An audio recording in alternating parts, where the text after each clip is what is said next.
Oo, kumusta?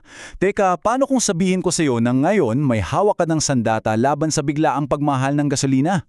Tama, dito pag-uusapan natin kung paanong binigyan na tayo ng gobyerno ng kapangyarihan para labanan yung mga abuso sa gasolinahan. Ang kailangan mo lang, yung smartphone mo. Sige, heto yung magiging takbo ng usapan natin. Unahin natin yung krisis sa gasolina. Tapos ano ba yung naging tugon ng gobyerno? Diyan papasok yung eGov.ph, yung power mo. Tuturuan ko kayo paano to gamitin at syempre, bakit ba to sobrang mahalaga? Game? Okay, Section 1. Unang-una, kailangan nating maintindihan yung buong kwento. Kasi alam mo, hindi lang to basta pagtaas ng presyo eh. Ito ay isang krisis na unfortunately, pinagkakitaan pa ng iba. Hoy nako, 'di ba? Ramdam na ramdam natin to lahat. Grabe, yung isang araw, okay pa yung presyo, tapos pagkagising mo, para kang nanakawan. Ano ba talaga kasing nangyari? Bakit biglang-bigla na lang sumipa yung presyo? So ito pala ang punot dulo. May tinatawag na Strait of Hormuz. Isipin mo to na parang SLX ng langis sa buong mundo. Nagsara yan for 1 week.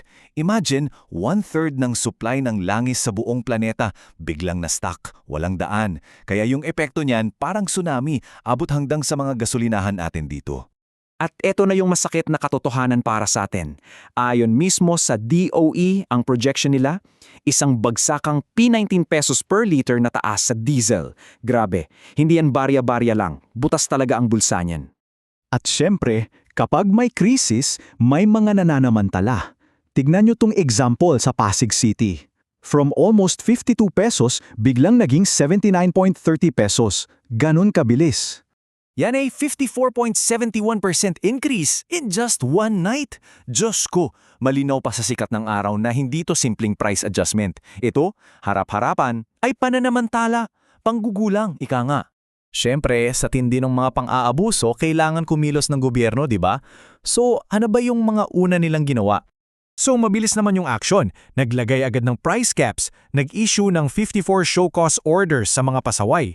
Inutusan din yung PNP na isama sa patrol nila yung mga gasolinahan. Tapos, yung mga unit like CIDG at Highway Patrol, pinakilos para habulin yung mga hoarders. Okay to, as your first step. Pero alam niyo yun, parang may kulang pa rin. At dito na nga papasok yung sinasabi kong game changer. Dito na ibinalik sa atin sa ordinaryong mamamayan ang kapangyarihan. Ito na siya, ang eGov.ph Complaint Center. Isa tong bagong feature sa loob ng super app ng gobyerno. Project to ng DICT at DOE. Basically, para kang may direct hotline sa kanila. Anumang reklamo mo sa gasolinahan, isang pindot lang sa phone mo, pwede mo nang isumbong. So, paano ba to gawin? Dali lang guys, I'll walk you through it. Para ready na kayo. 5 hakbang lang, napakadali. Una, open mo yung eGov.ph app. Tapos hanapin at itap yung report. Pangalawa, piliin mo yung gas station concerns. Pangatlo, piliin mo doon kung anong klaseng violation yung nakita mo.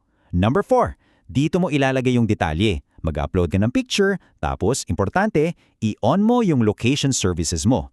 And lastly, submit. Pagka-submit mo, may makukuha kang tracking number para ma-monitor mo yung reklamo mo. Done! So ano-ano ba yung mga pwedeng i-report? Ito, 6 sila. Kung may nag-panic buying o di kaya nag-hoard ng supply, report mo. Kung yung presyo nila hindi tugma sa dapat o bigla na lang nagtaas ng walang abiso, report. Ayaw kang bentahan o sinasabing may shortage kahit wala naman, pwede mo ring i-report yan. So ang galing, di ba? Halos lahat ng problema sakop na. Okay, so alam na natin paano gamitin yung app. Pero bakit ba talaga ito mahalaga? Ano yung impact ng isang report mo lang? Let's talk about that. Guys, isipin nyo to. 14,000, yan ang bilang ng gasolinahan sa buong Pilipinas. Kakayanin ba ng gobyerno na bantayan yan isa-isa? Imposible, di ba?